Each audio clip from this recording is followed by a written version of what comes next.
Em 1988 começava a ser escrita por estes jovens a história do voluntariado missionário em Portugal. 20 anos depois das primeiras partidas, são já mais de 50 grupos organizados que se dedicam à missão Ad Gentes. Mas quem são estes voluntários? O que os motiva? A resposta a estas e outras perguntas marcam o programa 70x7 de hoje, que se dedica à missão e à dádiva que caracteriza o voluntariado missionário.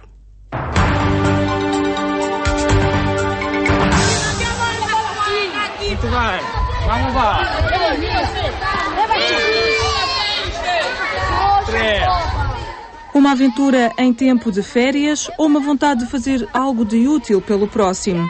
Uma experiência do mês ou uma experiência que se torna uma forma de vida? Seja qual for a razão que influencia a partida destes voluntários, é na vontade de ajudar o próximo que toda a missão ganha sentido.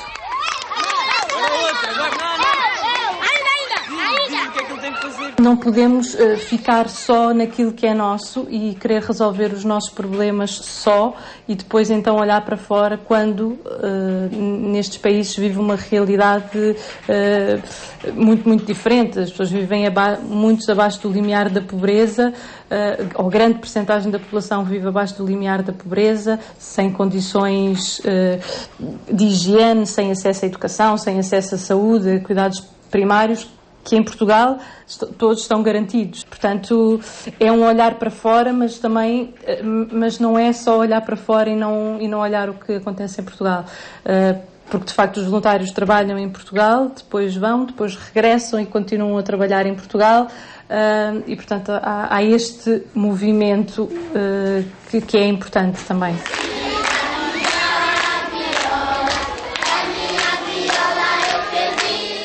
E que país é que estamos a falar em que, portanto, os jovens portugueses partem? Partem sobretudo para os países de expressão portuguesa e sobretudo para os países africanos.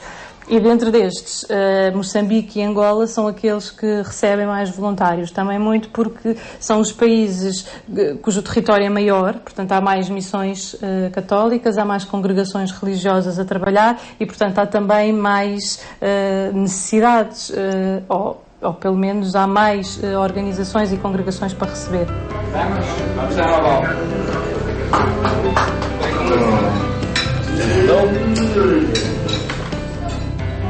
1096 jovens e adultos realizam este ano projetos de voluntariado missionário em países em desenvolvimento e em Portugal. Valores que, comparados com o ano anterior, acabam por significar um aumento de 40%.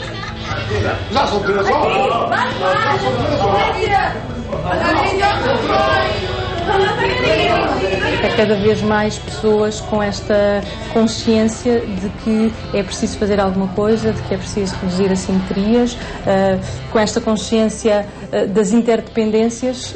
Aquilo que fazemos em Portugal, direto ou indiretamente, tem repercussões no outro lado do mundo. Muitas vezes nós não as percebemos e, portanto, há cada vez mais pessoas com esta consciência de que somos cidadãos globais, que vivemos numa aldeia global, que vivemos numa casa comum que é a terra e que, portanto, devemos ser irmãos, independentemente se vive no outro lado da rua ou se vive do outro lado do mundo. E no retorno, no regresso, é muito por aqui que os voluntários depois trabalham e no fundo, aquilo que procuram é sensibilizar outras pessoas para estas questões. E daí também, no nosso, enfim, vai-nos dizendo também a experiência que muito este aumento do número de ano para ano vem muito daqui, dos voluntários que vão, que regressam e que regressam transformados e que querem transformar outros a partir daquilo que viram. O voluntariado missionário tem uma matriz cristã, quer a nível da formação oferecida, quer na sua ação no terreno. De forma gratuita, os voluntários dedicam o seu tempo e as suas competências a quem mais precisa. Contudo, muitas questões se impunham para quem todos os dias lida com este fenómeno. Era necessário uma análise científica deste tipo de voluntariado. Para tal, a FEC, Fundação Fé e Cooperação, em parceria com a Escola Superior de Educação de Paula Francinetti, elaborou um estudo intitulado Voluntariado, Missão e Dádiva, no qual 137 pessoas foram inquiridas. Estes voluntários são sobretudo jovens, apesar de nos últimos anos ter havido aumento do número de pessoas mais velhas que partem em missão, já com um projeto de vida consolidado, vida profissional estável. Mas, de facto, a maioria são jovens, estudantes universitários, sobretudo do sexo feminino, 70% são mulheres. Por outro lado, o estudo revela também que grande parte dos voluntários repete a experiência, o que significa que não vai apenas para ir carimbando no seu passaporte diferentes experiências, vai porque, de facto, percebe que através do voluntariado missionário, neste caso, consegue contribuir para reduzir assimetrias que existem nos diferentes países, assimetrias mundiais, e que com este pequeno contributo da sua vida, do seu tempo, dos seus conhecimentos, das suas férias, conseguem contribuir para reduzir um bocadinho estas assimetrias e, portanto, não vão nem porque não têm nada para fazer, nem porque querem fazer experiências exóticas nas férias e fazer voluntariado é agir e está na moda. Precisamente o estudo vem revelar precisamente o contrário, e é interessante também neste sentido de nós podermos dizer e afirmar isto sem ser só com base na nossa experiência e naquilo que vamos observando. E daí também esta necessidade de termos um estudo científico que venha a testar aquilo que nós vamos sabendo por experiência empírica, e é importante ter esta validação científica porque dá outro peso àquilo que dizemos. Mas o estudo revela precisamente que a maior parte dos voluntários que parte tem um emprego estável e tem um projeto de vida profissional consolidado. E, portanto, partir em missão faz parte de um projeto de vida maduro e que, portanto, contraria esta ideia de que não vou porque não tenho nada para fazer. Porque, de facto, até têm, de facto, até estão empregados, mas ou vão nas suas férias, ou quem fica mais tempo despede-se e dá um ano, 2 anos, abandonando os seus empregos. O estudo veio, assim, ajudar a quebrar preconceitos sobre quem parte, demonstrando que não são pessoas desempregadas com tempo livre e que procuram umas férias diferentes. Por um lado, os voluntários repetem a experiência e, portanto, não são experiências exóticas. Não foi uma surpresa, mas é bom perceber que de facto é assim. E por outro lado, e aqui talvez tenha sido mais uma surpresa, perceber que muitos têm um emprego estável e que não vão porque não têm nada para fazer. Porque muitas vezes falamos em jovens, e jovens universitários são pessoas que têm tempo livre, mas que não seja nas férias. E o estudo revela que de facto muitos têm um emprego estável, ainda que estudem, ou ainda que sejam jovens, têm um emprego estável e partem. E acho que isto foi um dado para nós que nos surpreendeu, precisamente porque tínhamos esta ideia que eram sobretudo jovens universitários, e de facto não é bem assim. Um exemplo de como a maioria dos voluntários repete a experiência é este jovem casal que se prepara para a sua segunda missão na América Latina. Eu acho que aconteceu a nível individual primeiro, não é? Havia um gosto pela aventura, por países diferentes, culturas diferentes. Eu acho que individualmente cada um foi cultivando essa vontade de sair. Encontramos-nos os dois, tivemos sorte que nos encontramos na mesma vocação laical, na Consolata, e foi dizer, ou é agora ou não vamos mais, não é? Não se pode pensar muito nisto. Então dissemos que sim.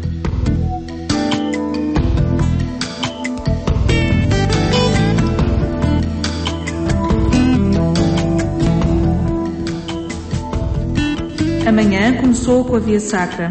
Como não temos a sorte de ter um altifalante portátil, somos obrigados a tocar muito alto a guitarra e a cantar também. Isto torna-se um grande desafio nas enormes subidas e depois de um longo caminho. Nós chegamos lá em novembro de 2010. Então, a enculturação é às vezes muito injusta, não é? Não é no tempo que queremos, não é na dimensão que queremos. Então, este ano e meio que estamos lá, tem sido um bocadinho difícil para a realização. Queríamos andar mais rápido, não é? Mas eu acho que fizemos o caminho certo para agora, voltando à missão, realizarmos-nos mais concretamente naquilo que queremos fazer. Em 2010, o Rui, que para abraçar a missão de 2 anos na Colômbia e no Peru enquanto leigo missionário da Consolata, teve que deixar o escritório onde trabalhava. A esposa, Viviana, na altura estudante, trocou os livros pelo trabalho com a pastoral indígena. O género de trabalho baseia-se em visitar as comunidades indígenas e viver numa delas que tenha algum acolhimento, não é? Por exemplo, no caso de Sublim Vargas, no Peru. O trabalho é acompanhar essas comunidades na defesa da cultura e dos seus direitos, porque são comunidades que estão abandonadas pela Igreja Católica, muito longe também dos locais centrais e ali não chegam direitos, só chegam deveres, mas principalmente o trabalho é manter a cultura, por exemplo, trabalhar muito com as questões da preservação da natureza, por exemplo, a questão do ouro, das petroleiras, pronto, são tudo ameaças ao ecossistema, mas também à habitação deles, não é? Ao seu habitat, ao seu lugar. E às suas culturas, que depois são sempre influenciadas. Acho que o trabalho é este. E, claro, anunciar o Evangelho adaptado às comunidades. Não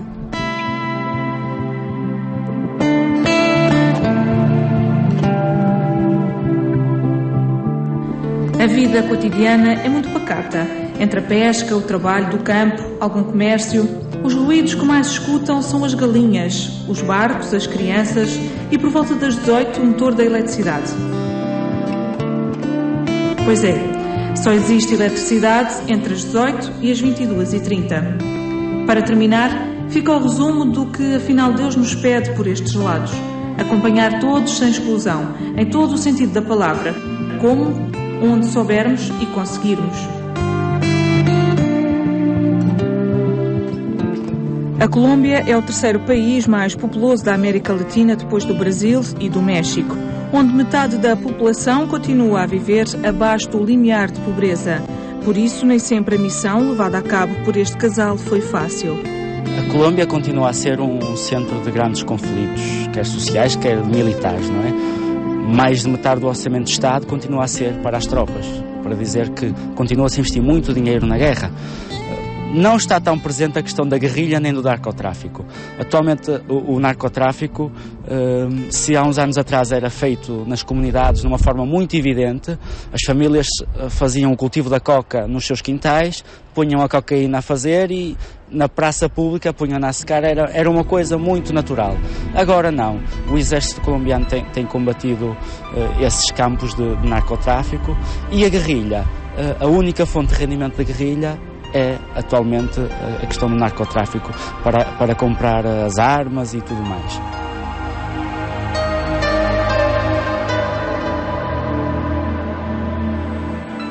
Há recordação de um tempo em que a droga era uma fonte de rendimento. É uma recordação saudosista, é muito triste, porque agora vivemos pobres e antigamente não.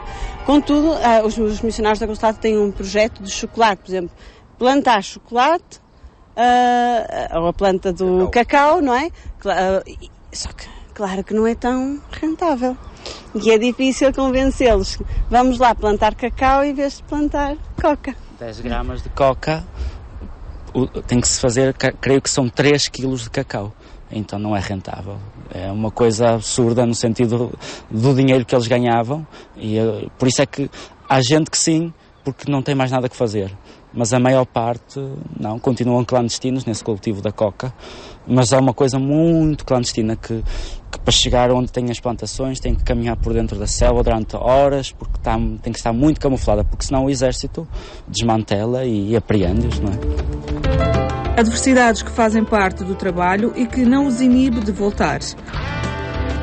O regresso a Portugal é um desejo e uma vontade de ambos, e seja dentro ou fora do seu país de origem, afirmam que o compromisso com os leigos missionários da Consolata é para sempre.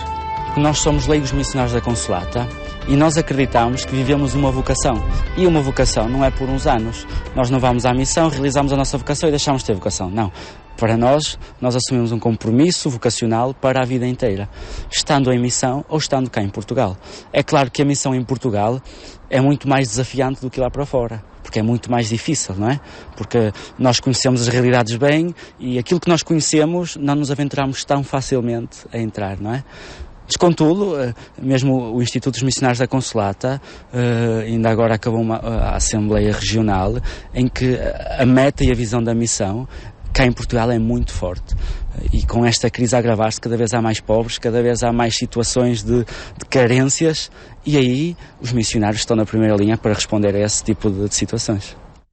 Pretendemos estar cá, também voltar a casa, voltar a fazer um trabalho que eu acho que é muito importante. E agora a situação em que está Portugal, não é que não haja, há muitos agentes pastorais em Portugal que não são missionários, ou pronto, que não vivem esta vocação missionária de sair para outros países, de viver outras culturas, outras realidades. Mas no nosso caso, claro que queremos nos realizar profissionalmente também aqui, construir família, acompanhar a nossa família, a comunidade de leigos. O que não quer dizer é que nunca mais voltamos. Não, Deus nos livre de dizer isso. Desde a passada terça-feira que o Rui e a Viviana já se encontram numa nova missão pela América Latina. O regresso a Portugal está marcado para novembro de 2014.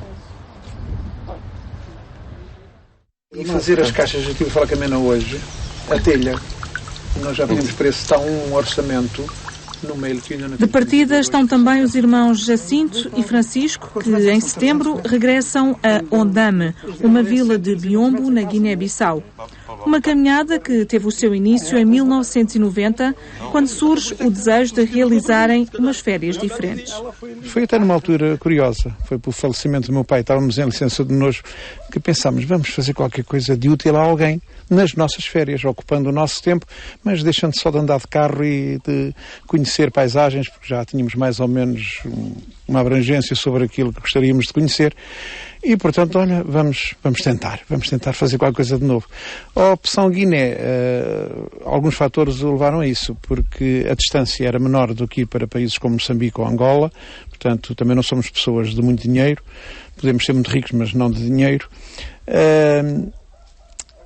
Era o falar a língua também portuguesa, independentemente de outros países, embora Angola e o Moçambique também a tenham, e haverem missionários portugueses em atividade na Guiné, o que nos ajudaria também bastante a integrar nos trabalhos que gostaríamos de desenvolver. Não é? O primeiro ano fomos recuperar casas no bairro Santa Luzia, em Bissau.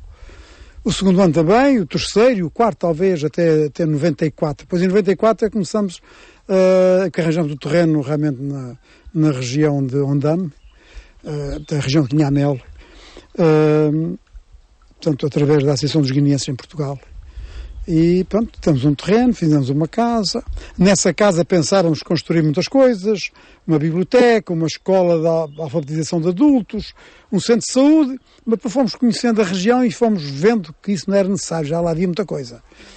Depois começamos realmente a descobrir, e a casa hoje é mais para acolher-nos, e é muito importante, é um papel muito importante.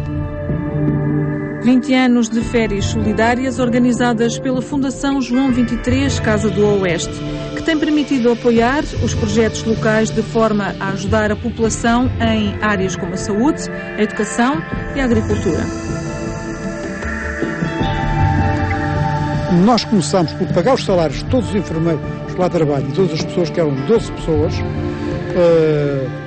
e temos feito um esforço para que a clínica se vá autofinanciando. E neste momento ela já consegue à volta de 70% se autofinancia, o que é muito importante, porque aquela etnia dos papéis estão muito habituados ao dá-me, pedem tudo e mais alguma coisa. E, portanto, esta educação é muito importante que faça esta educação, porque nada cai do céu, que a gente diz. Nada cai do céu, eles pedem tudo. Dá-me o casaco, dá-me a camisa, dá-me o relógio, eu vou nu para casa, é? Portanto, eu digo, eu não posso ir para casa, rapaz, então como é que é? Nós vivemos com tudo à nossa volta, temos tudo que precisamos à nossa volta, né? E lá não, lá nós precisamos de um prego para pregar uma tábua, uma porta, não temos que improvisar. Nós precisamos de uma corda, não temos uma corda, temos que arranjar um bocado de roupa, cortar lentilhas e fazer um cordel. Temos que pôr a nossa imaginação sempre a trabalhar.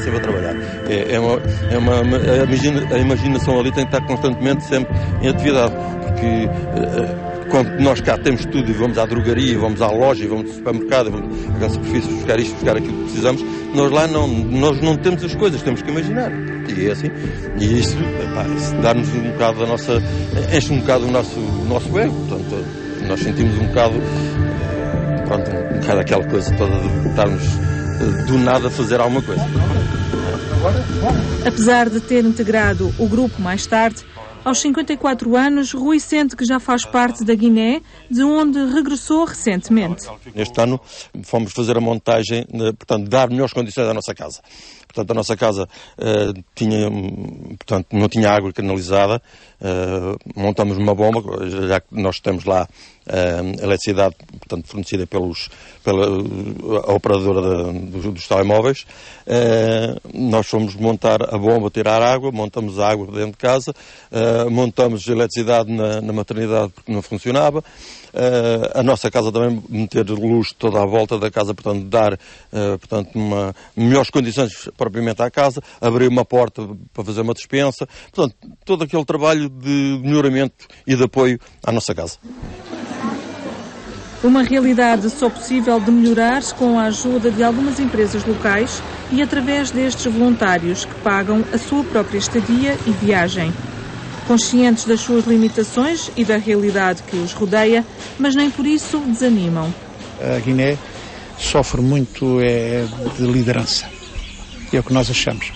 Entramos em tabancas onde reunimos com jovens para ver se vemos ali algum elemento que se destaque em termos de gestão, de ideias, mas é muito difícil, porque é um povo tão carenciado que a busca da maioria dos elementos, para não dizer a totalidade, vou-me tentar safar já aqui, a ver se fica alguma coisa comigo e tal, mas depois morre muita coisa pela base.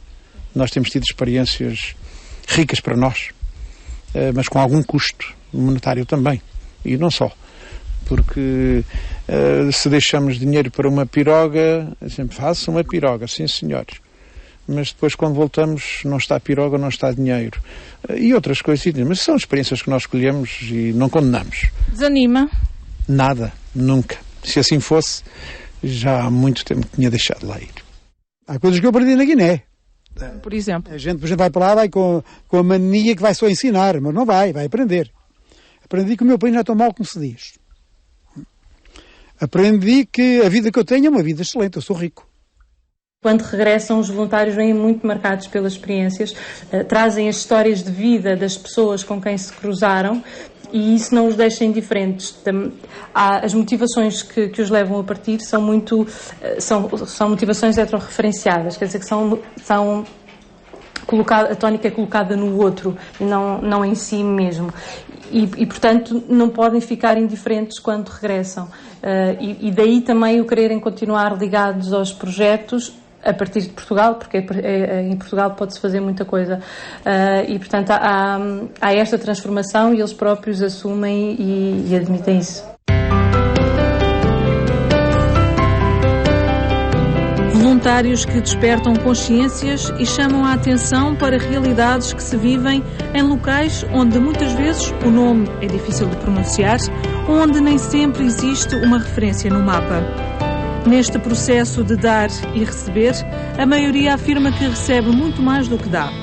Uma experiência que, por ser tão gratificante, leva a que grande parte a repita mais do que uma vez. Por isso, neste caminho de voluntariado missionário, missão e dádiva andam de mãos dadas.